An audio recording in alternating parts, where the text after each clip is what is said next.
Hello everyone, welcome back to Jency learning with Nikita. हमारी rapid revision series में आज मैं आपके लिए लेके आई हूँ एक सुपर फास्ट बिजनेस कम्युनिकेशन का rapid revision video specially design for IGNOU MBA MMPC 7 students. अगर आपके पास टाइम कम है और रिवीजन करना है स्मार्ट वे में तो ये वीडियो आपके लिए परफेक्ट है।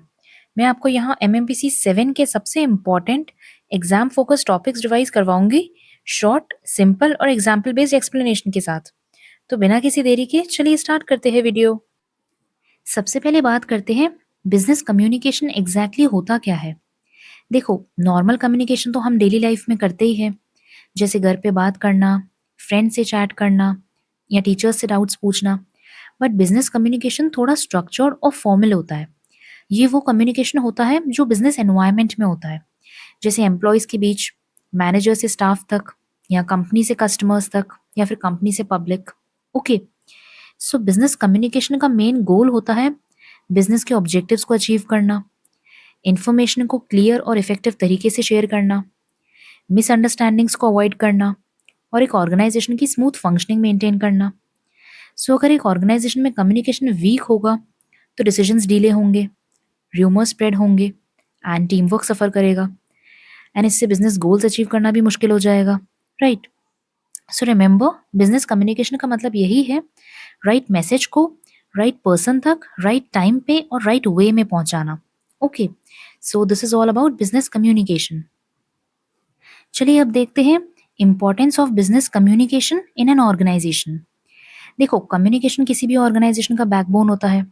सो अगर कम्युनिकेशन स्ट्रांग है तो ऑर्गेनाइजेशन स्मूथली चलती है, और अगर वीक है तो छोटी सी बात भी बिग इशू बन जाती है, राइट। सो बिजनेस कम्युनिकेशन की इंपॉर्टेंस में सबसे पहला पॉइंट यही है कि ये क्लैरिटी क्रिएट करता है। मतलब हर एम्प्लॉय को पता होता है कि उनका रोल क्या है, टारगेट्स क्या है और काम का डायरेक्शन क्या है। और अगर क्लैरिटी ही ना हो तो लोग गैस वर्क पे काम करते हैं और वहीं से मिस्टेक स्टार्ट होती है, राइट। दूसरा, कम्युनिकेशन से टीम वर्क इंक्रीज होता है।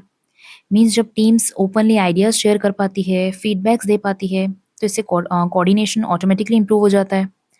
फॉर एग्जाम्पल, मार्केटिंग और सेल्स टीम अगर सही कम्युनिकेशन रखे तो कैंपेन्स भी सक्सेसफुल होते हैं और सेल्स भी इंक्रीज होती है, राइट। देन तीसरा, कम्युनिकेशन ब्रांड इमेज बनाने में भी हेल्प करता है। मीन्स अगर कंपनी अपने कस्टमर्स, एम्प्लॉयज और पब्लिक से क्लियर और ऑनेस्ट कम्युनिकेशन रखे तो उसकी रेपुटेशन भी स्ट्रांग होती है। एंड आज के डिजिटल एरा में एक स्मॉल सोशल मीडिया मैसेज भी ब्रांड की इमेज को चेंज कर सकता है। तो communication becomes very important. Okay, then fourth, communication customer service भी इंप्रूव करता है। Means timely replies, clear information and polite handling, ये सब कस्टमर को फील करवाता है कि कंपनी रिलायबल है। So good communication means satisfied customers and satisfied customers means successful business, right. Then last but most important, communication से fast decisions लेने में भी हेल्प मिलती है। मीन्स जब इन्फॉर्मेशन टाइम पर मिलती है, रिपोर्ट्स क्लियर होती है, टीम्स अलाइंड होती है, तो डिसीजन मेकिंग क्विक और एक्यूरेट हो जाती है, राइट।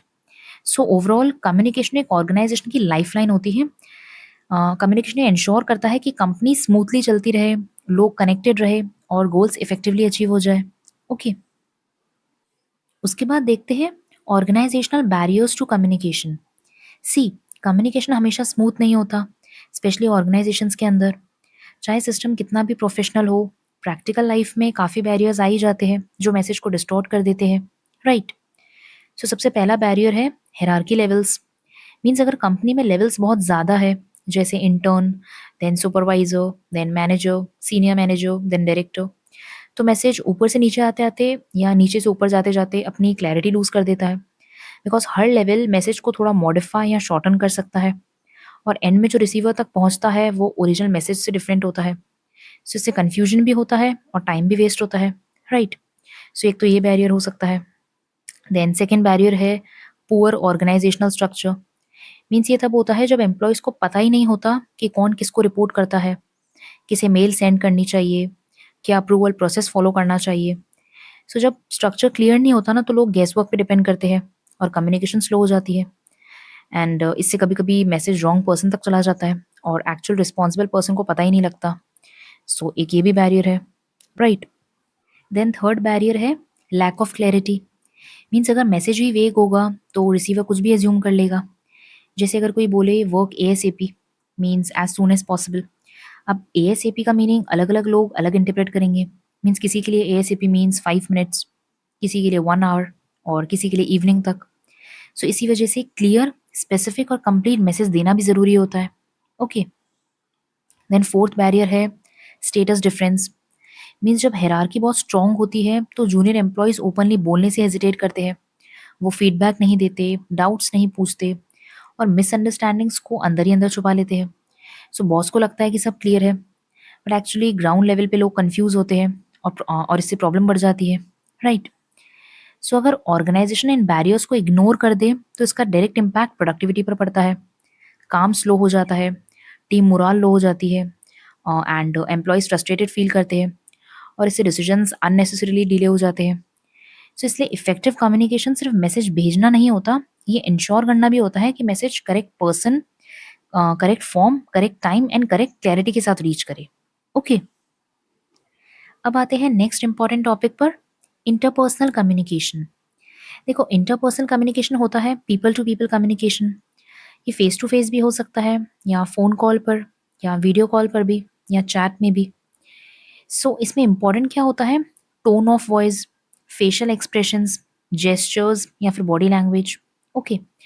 इसको एक सिंपल से एग्जाम्पल से समझते हैं। अगर आप बोलते हो that I am fine but आपका फेस डल है, तो रिसीवर समझ जाएगा that you are not fine, right. So ये होता है इंटरपर्सनल कम्युनिकेशन। अब बिजनेस में इंटरपर्सनल कम्युनिकेशन बहुत इंपॉर्टेंट होता है बिकॉज इससे टीम वर्क इम्प्रूव होता है, रिलेशन स्ट्रांग होते हैं, ट्रस्ट बिल्ड होता है एंड डिसीजंस भी बेटर होते हैं, राइट। अब देखते हैं core competencies in interpersonal communication.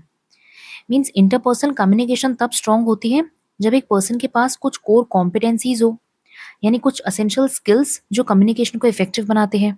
Okay. सो सबसे पहली कॉम्पिटेंसी है एक्टिव लिसनिंग।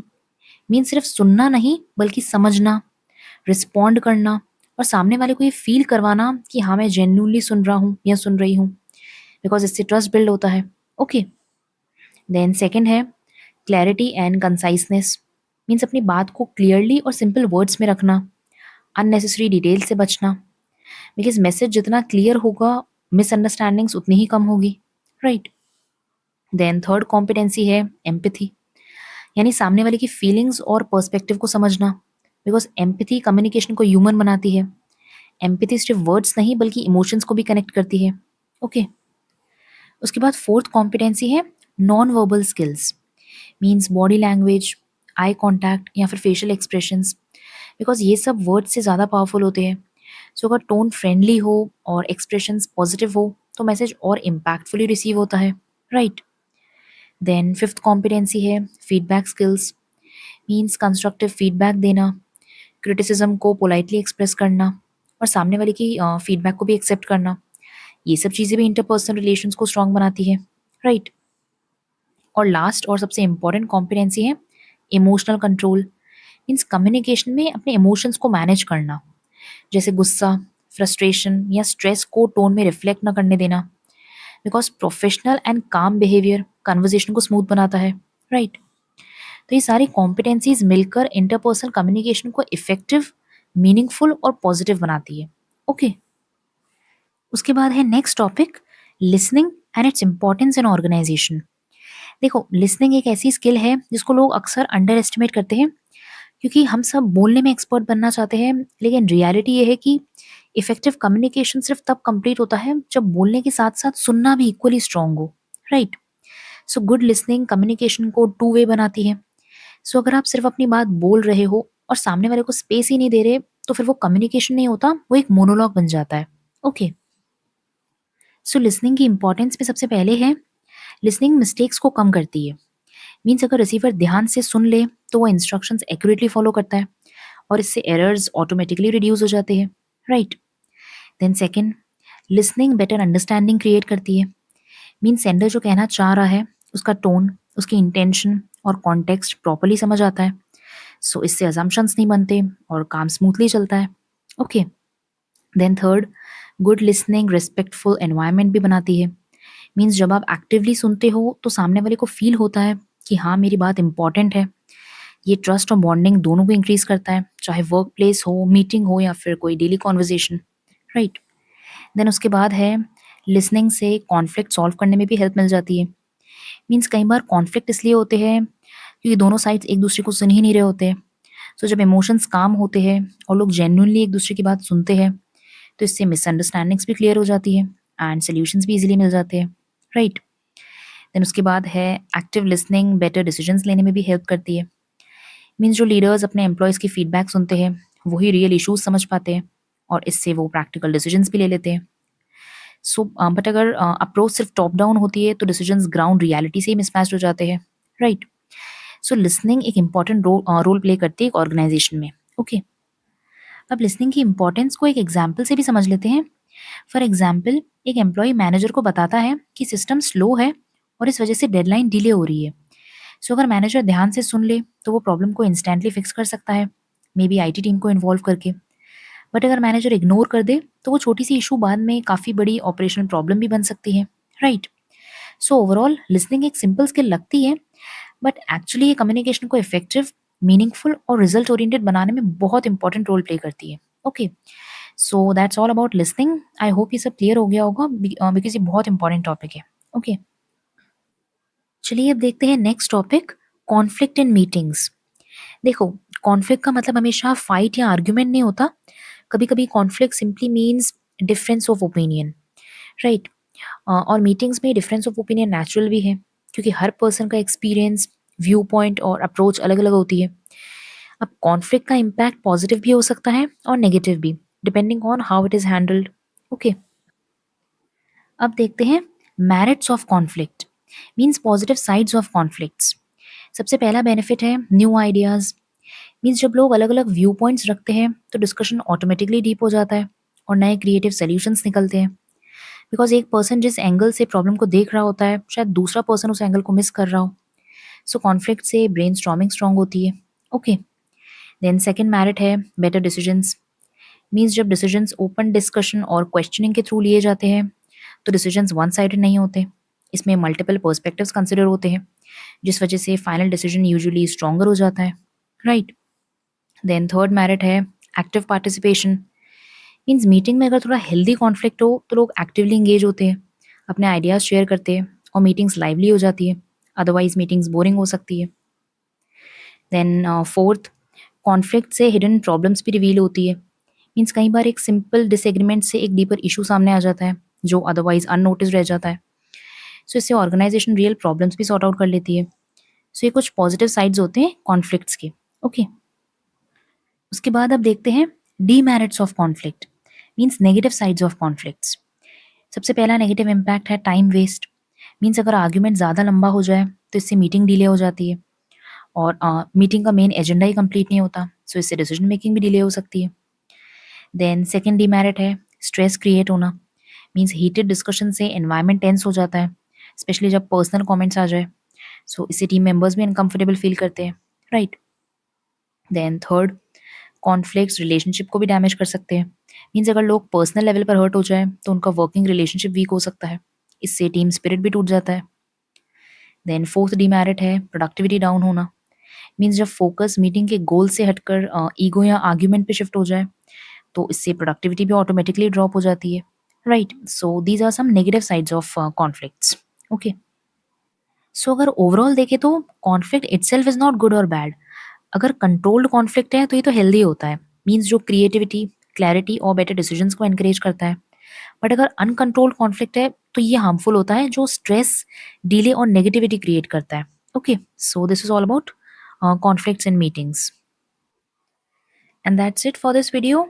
हमने कुछ इंपॉर्टेंट टॉपिक्स कवर कर लिए हैं फॉर एमएमपीसी 7 जो इग्नू एग्जाम्स में रिपीट होते आए हैं। अगर ये रिवीजन सीरीज आपके लिए हेल्पफुल रही हो तो वीडियो को लाइक करो, कमेंट में लिखो किस सब्जेक्ट का नेक्स्ट वीडियो देखना चाहते हो और चैनल को सब्सक्राइब करना मत भूलना for more IGNOU MBA videos. Till then, all the best for your exams, and as always, keep learning, keep shining.